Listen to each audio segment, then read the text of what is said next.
I'm Teresa Carraggio, and this is Third Paradigm. Today, I'm speaking off script and from the heart because the topic that I want to talk about is love.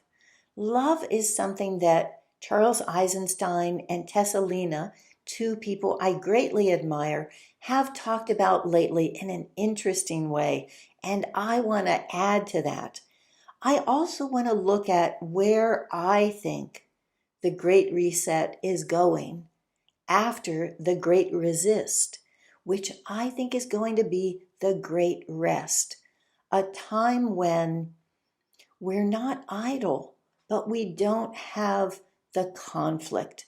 I've heard people say before that it's not work that wears you out, that work where you're doing something that feels good, that you know you're good at.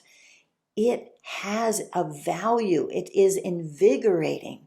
What wears you down is the stress of conflict, especially the conflict between what your heart knows is possible. And that comes from Charles Eisenstein with the world that our hearts know is possible. And then the world that we're living in and all the compromises that entails.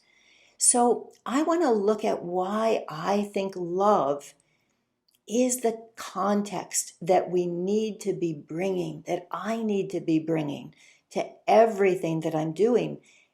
And that if I do anything that isn't out of love, it's going to sabotage what I want to have happen here. Let's get started. The impetus for this episode is to make myself feel better about having just canceled on Fintan Dunn, with whom I was going to do another interview on Jesus as the OG PSYOPs.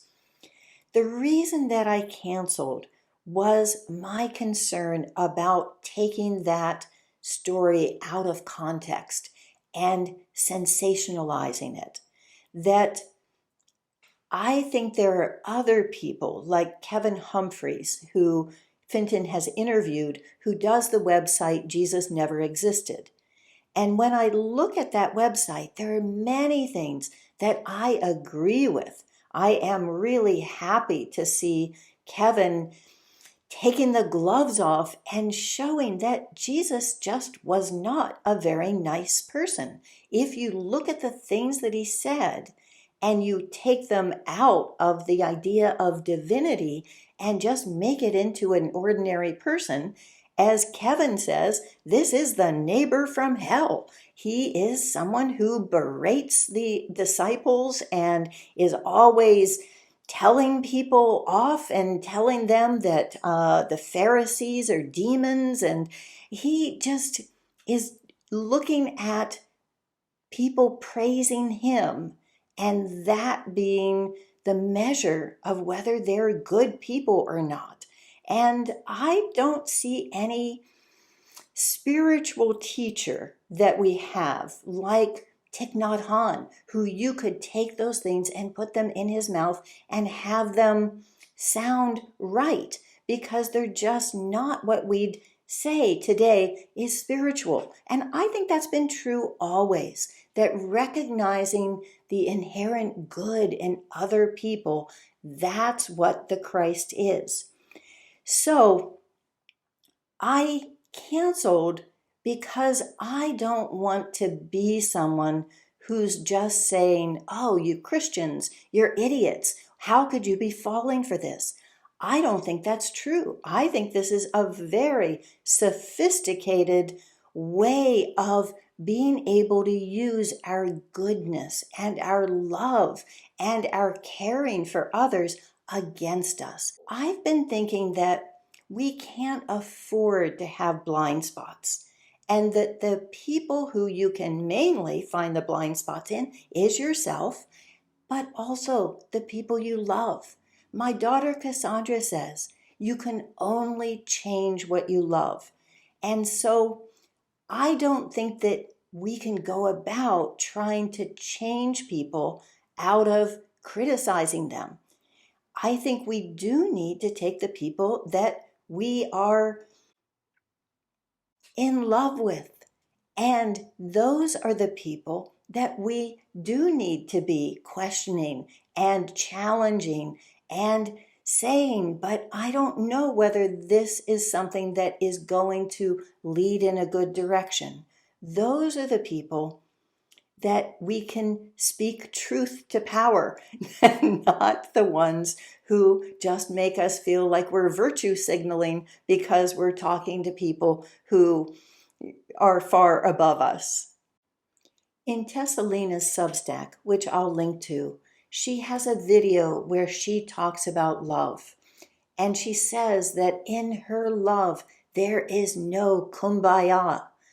And she talks about a story which has haunted me from the first time that she had mentioned it, which is about her abduction into slavery and being beaten while people watched and some laughed.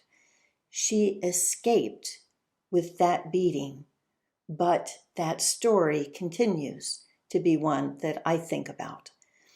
And then she talks about an abusive husband who she can still feel his hands around her neck. And then, just when she was going to leave him, he denounced her to the police because he was a lawyer and made up a story in which she was then interrogated and imprisoned and thought that she would be there for the duration. That didn't come to pass, but in that prison, she hit a point where she let go, where she said, whatever is going to be, and just resigned herself to that. And then she said she became qualified to talk about love, that those events and having the way that they turned into making her the person that she is today, those were things that enabled her to talk about love. And when we talk about love, I think that's another word for meaning. You can't find meaning in anyone else's circumstances, and particularly their suffering and their tragedies. But what you can find in yourself is that there is meaning. That there is meaning, maybe not in what happens, but in how it happens, in looking at the timing and looking at the consequences.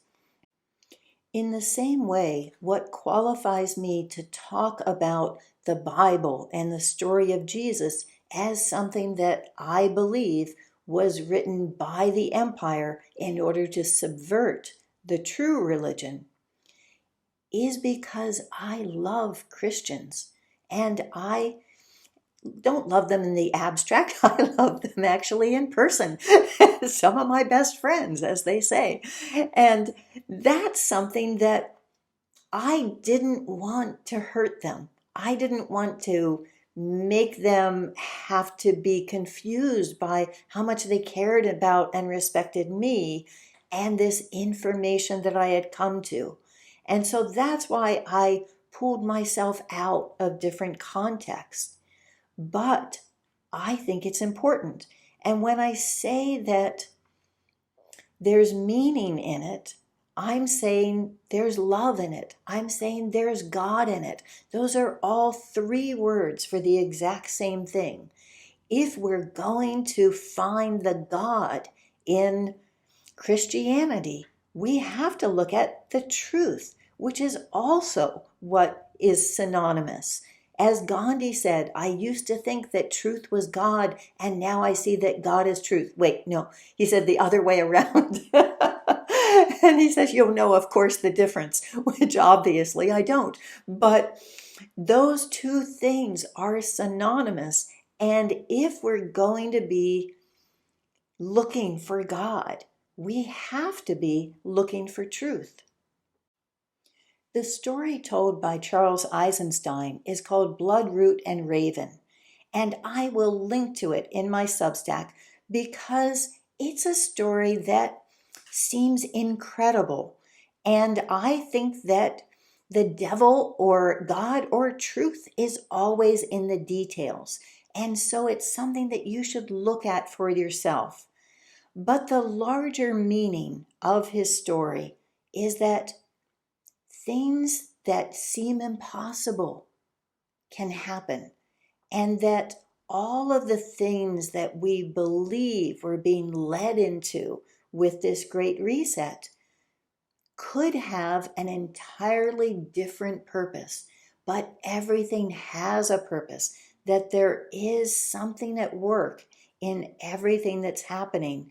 And so it's not necessarily that we need to resist it.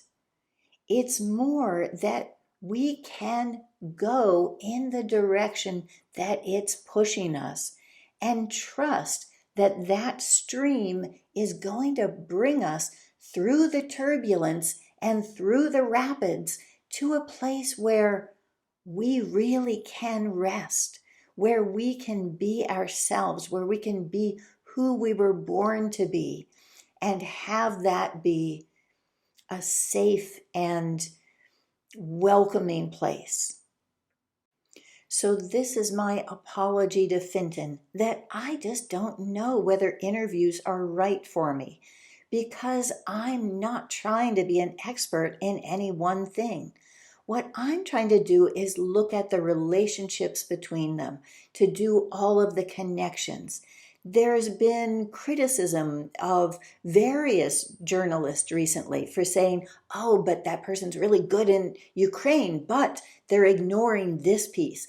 And this person is great at that, but they're not covering this part of it at all. And I think in general, that isn't necessarily a sign that they are a controlled opposition. I think that being resistant to criticism is something that we need to look at carefully, though, because what we need to be doing is putting together all of these connections with love and prodding each of us to make sure that we're not being naive, because the future depends on it. It depends on us being able to see things with open eyes. And the way that I describe socio-spirituality, which is what I'm doing, is looking with open eyes, unflinchingly at the reality in the world and questioning the reality of the world.